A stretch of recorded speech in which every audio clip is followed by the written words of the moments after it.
کۆبنەوەمان لەگە وەزیری دارایی هەرێمی کوردستان لەسەر چەند بەرگەیەک بوو ئەو ناڕەزایەنەی مامۆستایان بە تایبەتی پرسە داراییەکان لە دانیشتێکی زیاتر لە سەعاتێکمان کرد لە دانیشتەکە باسی ئەوە کرا مەسلەی خشتەی موچە کە نیگەرانی مامۆستایان زۆر لەسەر ئەوەی کە خشتەی موچەتان دەستکاری کردو و مامۆستایان لە خشتەی موچەی مانگی چوارە نەبوو ئەویش داوای لێبوردنی کرد و کۆمەڵی ئەتیزاری هێنایەوە بەڵام هەر وەکو وعدەکانی حکوومەت زۆر جا وعد دراوە وعدەکان جێبەجێ نەکراوە هەموویمان پێیوت لە کۆتاییە چەند بەرگەیەکمان باس کرد لەوانە خشتەی موچەی ئەم جارە وعدیەوەیدا لە خشتەی دووەمی موچەی مامۆستایان کە 20 مانگ چونکە ئەو پارەی بەغاش گەیشتووە یەکەم وەزارەتی پەروەردە بێ و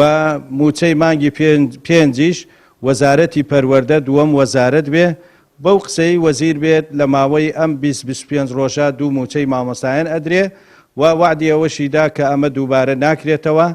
و باسی مەسلەی مامۆستایانی گرێبەستمان کرد کە ئەمانە 3 ساڵ زیاترە دەبێت دامەزراندنیان بۆ بکرێ ئەویش وتی هەر کاتێک کە میزانیە دانرا ئەو کاتە ئێمە ئەتوانین ئەمانە گرێبەستەکان بکەینە تەعین و باسی مەسلەی کرێوانەکرا محازر کە ئەمانەش هەوڵ بدرێت گرێبەستیان بۆ بکرێت و لە محازەرە نەجاتیان بێ